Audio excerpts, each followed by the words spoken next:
Yo mazima yobusansi bwingi kwasera miliyoni zanje 29 nagura kunuye ona mazima kora no basa kukwata mu ekikoko okachekinza kukiza omuntu okakwata abantu aheru abanankaje abagwira okareka nkanyo omutuze kadama tinda shonere cyo kubanza bandurgunya akana k'emyaka ebika kwasa kundera nkagumisiza ndukwe nanye mbeje okanshenya nonda ntore mwe amazima ga katonda ryo urunza kufafagana n'umuntu nyokushenya nzu yanje mundera masasi akadamu kamara y'imyaka akadamu bwanje bunatobere tinda shomere natoba buri imbera wamara yo myaka emeka namara yo mwaka 17 nari njaga nkore gundi yange gweho nayo kuturuguzwa n'abantu kanga sagara nari nkora emitwaro 9 naye bari basara nga eno watu kaye emitwaro 7 na mama wange taina nyumba n'abana bange twaina mbere naye ngasoba kubaho ngambere burunje naye sawa zuno tumenya ebanga limaze munsi Museveni nari siwanga ko muntu akaru nari nkawagwe naye sawa zuno nari sina kitegera ntoli musajja omubi sawa nyo tunda enyumba yo yerirudawa enyumba yange eri wali maso netwasobola kurama wanonze wange niwasigalayo kyona kyekimu banange tukusaba muriyo mulanga gwafe cyaro kiri bubi kati sawa zuno tuseme yambe ebiri bakude fena tugenda kufa banange muveyo tubegalide muveba minister nabanja muveyo wali mugwanga ki nari Saudi Arabia jikira Saudi Arabia baturepinga batsara oburago basara ensugo zafe buli kimu kyonna naye nindeka ko musajja wange ningenda sawa zuno nangumira nakomawo ninkomo nimusanga nitudda mu butonga njagala mbere bulungi nesawa zuno fresh. We are asking the government, when did NEMA understand that this land belongs to them? Why is it so fresh? When people were constructing, where was NEMA? People constructed all these houses in what they call their land under their watch.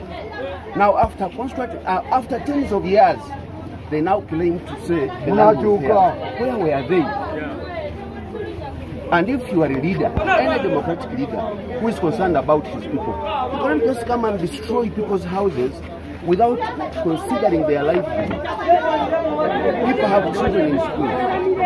People are having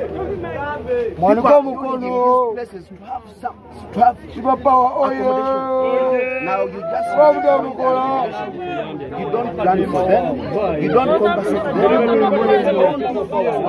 Under the government's watch, under the government's watch, the whole city. Why do they start with the poor? We have seen a lot of NEMA claims this land. Why haven't they destroyed the factories? Why are they destroying people's houses of the poor? So we request government to be considerate. If this land is claimed to be for NEMA and people came on it when they were watching, then they should be compensated. Ani ayogeddeko ku nsonga y'entobazi ng'agamba nti oluusi nammwe aba Area Land Committee muyinamu obunafu n'abantu ne batuuka okufunamu ebyapa.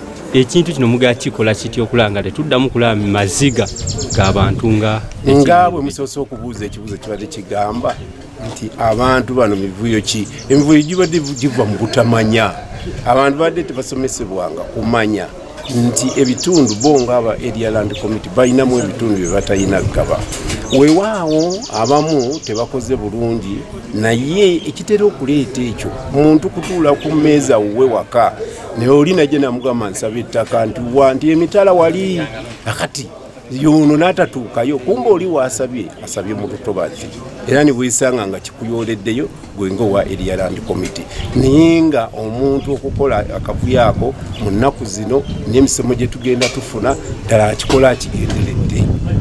Erinnya amanya gange oba erinnya lyange nze Dr. Lungu Livingstone, Chairman wa Kiso District Land Board. Bwe ayagala okukozesa olutobazi olwaleero oluli gazeti oba olwedde etteeka ebigamba nti ya gavumenti teweetaaga kyapa kubanga abantu basinga bajja bagamba nti njagala kukolera wano nkola ki njagala bwannannyini obwenkomeredde bwe kyolina okukola kwe kufuna permit, wetland user permit.